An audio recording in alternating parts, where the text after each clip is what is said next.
You're listening to Titans of the Trades. I'm your host, Ryan England, author of Hire Better People Faster and creator of the CoreFit hiring system, a proven process to help growing companies attract and retain only the best. I'm on a mission to revolutionize the perception of the trades and elevate it to new heights. After growing up in a blue-collar family, my passion for making the trades cool again runs deep. If you're a Titan in the industry and want to be on my show, stick around until the end and I'll reveal how you can be my next guest.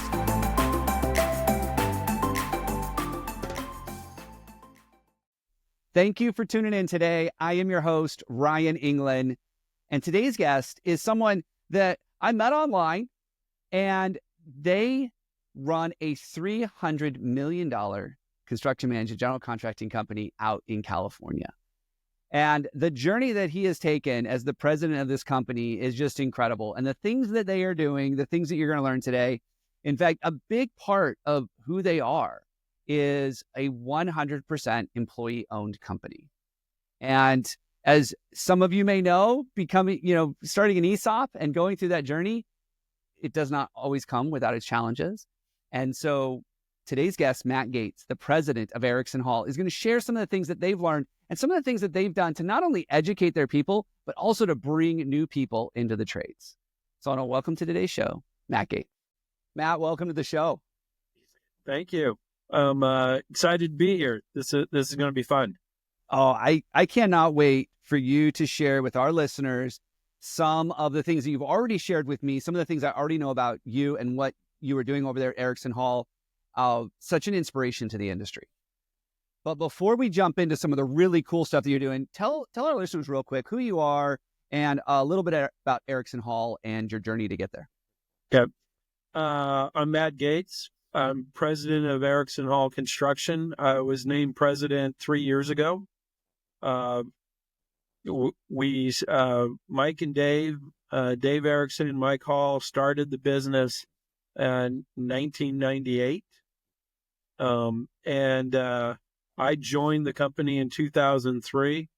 It's kind of funny. We're based in San Diego County, and Dave Erickson hired me out of college. He was working at another company at the time. Hired me out of college as a project engineer in 92. And both he and Mike were working at the other company also. In the construction industry, you move around, you start other things. And, 15 years later, I hooked back up. Mike and David started the business, and I was working for a school district as a construction manager and joined up with them. And we've been together ever since. So going on 22 years, and really excited at where we started from and where we're at. They started from scratch, and we're looking at annual revenues of about $300 million a year. So really exciting where we came from. We became a ESOP in 2019, and that's an employee stock ownership program. So the employees purchased 49% of the company in 19.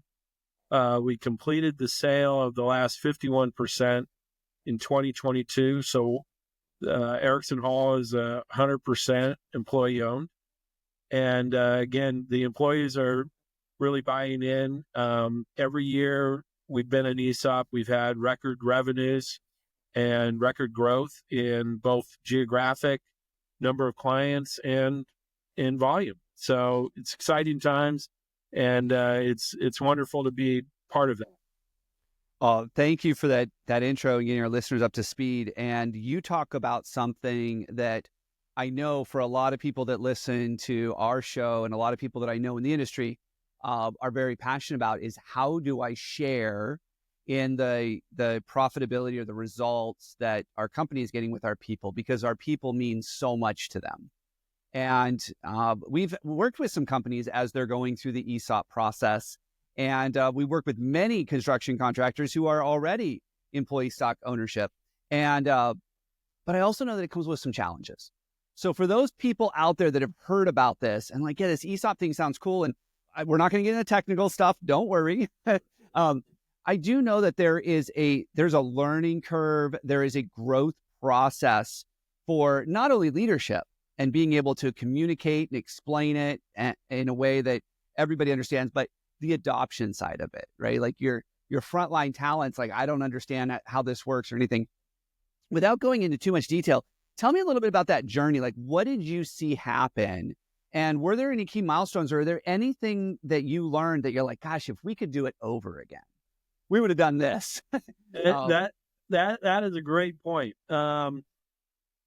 Construction companies, there's several ways you can transition ownership, private equity, being bought by another company, etc. Mike and Dave were very deliberate in looking at all the avenues. One of the things that resonated with the employee ownership program and becoming an ESOP was the people that got them to that point. And how can we reward the folks that got us here? And so becoming an ESOP, it made sense for them from a transition standpoint, as well as rewarding the employees that had been with them for so long and really drove the growth of the company. So ESOP, even as you went through the sale, there were just so many questions. You don't do it often, if at all. So you can't go off of best practices and things like that. It's really a learning curve. And one of the things that we could have done better was communicate what that means and what's that look like at different milestones. Early on in our journey, the company's doing well, but we're paying off the financing to fund the purchase of the company. And employees weren't quite sure what was happening there. Our communication wasn't very clear. One, because we didn't understand it really, as an expert. And we kind of missed the boat on communicating with our folks and getting that understanding. Since the first year or two, we've been very deliberate at giving people opportunities to learn about the ESOP and how it works and talk with other companies. So we're going to seminars, we're sending people to conferences, and it's not just top leadership. It's the day-to-day folks doing the work also, because they become our biggest cheerleaders as they understand the process. They're going to communicate it to their peers and their friends and the other project teams. And that really started the understanding. And then you we shared also with me did a story early on when we were in the green room. We were talking about before the show, when it became real for a lot of people. And, those people that retired, and all of a sudden something came in the mail for them. And well, wait a minute. Maybe this is a real thing. Tell us about that real quick. So at our once a year, we roll out our stock price announcement, and we announce to the whole company, all the employees, what the stock price is that year. You get your statement, and it tells you how many shares of stock you got that year and what your total is and all that. And as we're doing that, we also, put out a little information on how the company's doing, this and that. And our CFO, whether he meant to or not, talking about the ESOP and this and that. And he said, yeah, we sent out, retirement checks last week to our retirees. And you could just see in the room, some of the younger folks said, what? Huh? You cut checks? Yeah, we cut checks, and they cashed them, and it was good. And so when we saw that, we started really building on it to where now we make it a point, the most recent year's retirees, we bring them in for a lunch, and we give them a Publishers Clearinghouse check for their first retirement check, because we spread the retirement payout over a few years. But that first check, they get the picture, we put it in our newsletter and all that. And that has really shown the people that it is a real self-fulfilling process that, you work hard, company does well, and we're going to take care of you. And it's been a really great thing. I love that. I know that people that have explored ESOP or they're just starting on this journey can be a real challenge, not only for leadership to be able to communicate it, but also for the field to receive it, for those frontline employees to get it and to comprehend it. Because it's as easy as it is to say employees own the company. It's not as easy as just employees own the company, right? And I love that you found a practical way to show people this is real without giving them all, just a spec sheet of how it works or what's in it for them. But it's really this, let me show you what's happened to some of the people that were here that helped us build this thing through blood, sweat, and tears and became an employee owner. And now look at the benefit, and you see it's real and it's tangible. Yeah. And I feel like that one event that you do annually now is something that goes beyond any of the training you could give them to really help them be grounded in it and what it really looks like. And I think that's fantastic. Yeah, and we've dovetailed in the last couple years education. So we brought in our experts, consultants that are helping us go through this process and give our employee owners a chance to ask questions, in a pretty low-key environment. We rented out at Top Golf this last year to where if you wanted to go hit golf balls, you could. If you wanted to talk to our trustee about ESOP, you could. And it was really well received. We're not pushing it out super hard, but they have plenty of opportunities to, if they have some questions, if there's something they want to know about specifically to their account, they can do it in a low-key atmosphere.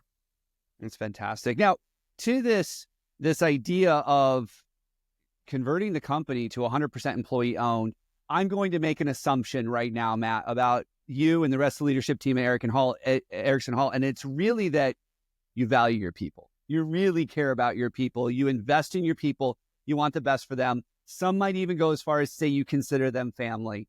And when I see companies investing in their people, I start thinking, okay, maybe there's something going on here that can help turn the tide on this labor crisis that we have in construction.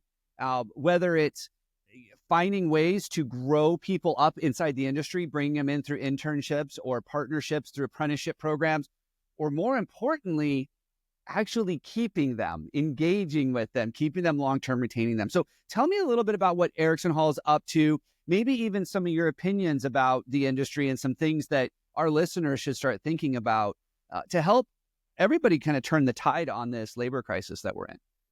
Well, and you're right. We're in a labor crisis. We've been in a labor crisis. I'm hearing stories of, 100,000 construction workers retiring every year for the next 15 years. And we got to replace them.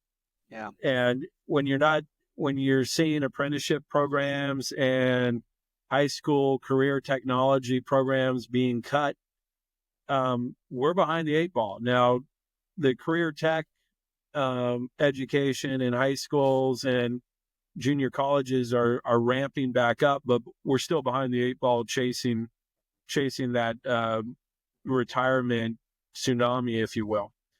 One of the things, we're pretty wide open in who we're looking for to join us. Couple of my best hires were in the retail business, and they could deal with customer service and that sort of thing. And we're looking more for traits than actual experience. We're giving people the opportunity, if they're coming in really inexperienced, to grow into a position. So we're really big on training, and we're really big on retention by recognition of improvement and things like that. Our performance management process is every quarter. We do an annual, and then we do follow-ups for every quarter for the rest of the year, letting people know where they're at, what they can work on. And that engagement has really helped us retain people. we've grown tremendously. We've got 216, 217 full-time employees. Our average tenure is still 7 years. Wow. And I've been with the company closing in on 22 years. We've got superintendents that graduated high school, came to work for us, went into an apprentice program, and here they are 22 years later running work as a superintendent. I think we've got 4 or 5 of them. So I always tease the guys, I'm not hiring for a job, I'm hiring for a career. And if you're a one and done, you don't need to apply.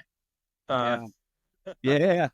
And so we're very deliberate in how we hire and what we're looking for. And it's the traits and the culture are the biggest fits. I can train you how to build. I can show you how to build. And our people can show and teach people how to build. So if you fit in culturally, we're going to find a spot for you. And I noticed when I was on your website, I was looking through, because I always do a little research, especially on your careers page. Like when I go to a website, I click on careers page because that's my passion. And I thought it was really great that not only do you have your values and your vision and the mission there, and you talk about it being employee owned. And I love all your testimonials. The job title for everybody that works there is employee owner. It's not project and engineer or superintendent or anything. It's employee owner. And so you're walking the walk. And I see that you also are very upfront. This is how our interview process works. Like, this is what you can expect to go through. And there's even mention of the things that you're going to get, like the benefits of being there. And so you're very transparent about that. And I think that's really great. So I want to commend you and your team for that. Our HR department is very good at staying in front of the curve. We've always been open, and every year we check our wage rates, our benefits, both with our employee owners, as well as what's out there in the market and in the industry, and make sure we're aligned or doing better. And giving, as we become employee owners, my goal is every year add a benefit. Wages are going to be dictated through the industry and the market. We're in a competitive business, so we have to stay competitive, but we're not going to shortchange anybody. But what I can do is give you extra benefits. So for years, it was just the employee health benefits, full boat. And the last couple of years, we've added in their dependents are paid 50% of their benefits are paid for. So we're adding value to our employee owners because it is tough out there, and we recognize it. Yeah. I think it's great that you're staying on top of the market and what's out there and how you can pour more into your people, bring more value to them. And one of the ways you're doing that, if I recall correctly, is that you're investing in technology, advanced technology over Erickson-Hall. We even talked about it, like some of the new technology out there is like so cool. It's almost like a video game.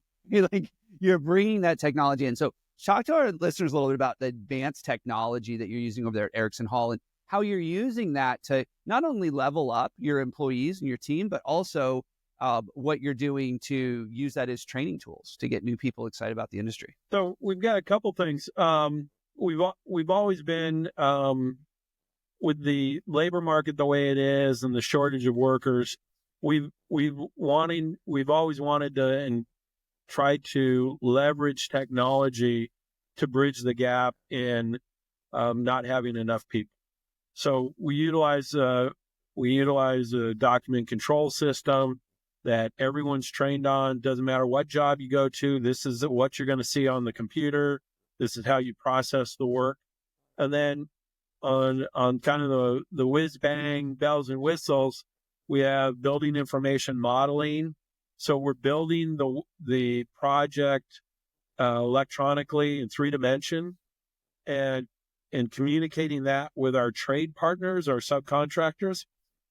And now we've also added in a kind of a real life, it's called open space. Basically a digital camera system that will marry up with the model. So as you're building the project, you can go from what's real. So you'll have block up to here. and three-dimensional computer graphics above it. Oh, this is where I'm going with the rest of the wall, and this is where the pipe is going to finish out. And that really marries up to, real life and what's happening in the future. And we can add time to it also. So as we finished a project, and we actually used this, there was a concern on, did the conduit get in the right place? There was a change. Last hour, we're putting the walls in, it's masonry, and hey, did that conduit get in so we could do this for this change? And they went back in time on the open space. Lo and behold, there it is. All right. That is so great. It's a great quality control tool, making sure that we're not missing anything. And it still gives us something to see what we're doing as we move forward and what worked and what didn't. And the younger folks really enjoy that type of technology because it does energize them and they get really excited to come to work. Yeah, and I think that's important too, because the younger generation, if we want to bring them into the trades, we have to show them it's not their grandpa's construction industry anymore, right? That we are staying up with the times. And I would say that for a lot of the contractors out there, that's probably not the case, that they're applying advanced technology and doing things like that. Or heck, even participating in podcasts, which so much of the younger generation listens to. So Matt, this has been great. So I want to thank you for taking time out of your busy day to come on the show and share some of the stuff that you guys are doing over at Erickson-Hall. How do people learn more about you and what you guys are up to? Like if they're like, hey, I want to check out Matt and Erickson-Hall and what they're up to and see if there's maybe even something they can learn, or maybe there's even a project engineer or project manager out there listening right now going, I want to live in San Diego. Check that out. So tell us how they get a hold of you. So Erickson-Hall.com, our website, and I'm on LinkedIn, Matt Gates. Look for me. I've got my pretty picture on it this time, and it's not just a gray silhouette. And if anybody is looking out there, it's not just San Diego. We're in Inland Empire, which is Riverside, San Bernardino counties, as well as Los Angeles. We've got 2 really great projects up in the Hollywood and Santa Monica areas that are just kicking off. We've been in business since '98. We're continuing to grow. We have work. We're basically booked for the next 2 years. So that's a heck of a backlog. You should have talked about how you did that. I'm sure there's people listening going, I want a 2-year backlog. great people doing great things, and client relations. And it's funny, we go to a ribbon cutting, and the superintendent of the school district or the president says, hey, this was a great job. I'm out of money right now, but when I get some, I'm going to give you a call. Those are the greatest conversations ever. Oh, I love that. I love that. Matt, thank you so much for being on the show. It was such a pleasure to hear your story and learn what you guys are up to over at Erickson-Hall. And I know our listeners got a ton of value out of it. So thank you. I appreciate the time. Thank you very much.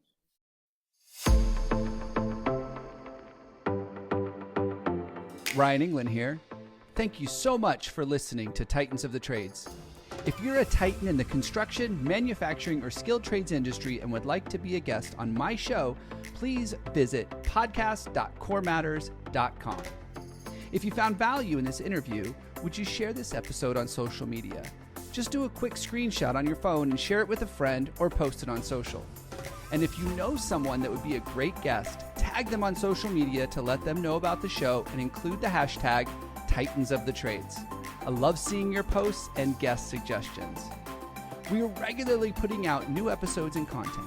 To make sure you don't miss any episodes, click the subscribe button. Your thumbs up, ratings, and reviews go a long way to help promote the show and get me one step closer to solving the labor crisis facing the industry. Want to know more about how we're doing that? Go to our website or follow me on LinkedIn. Thanks for listening.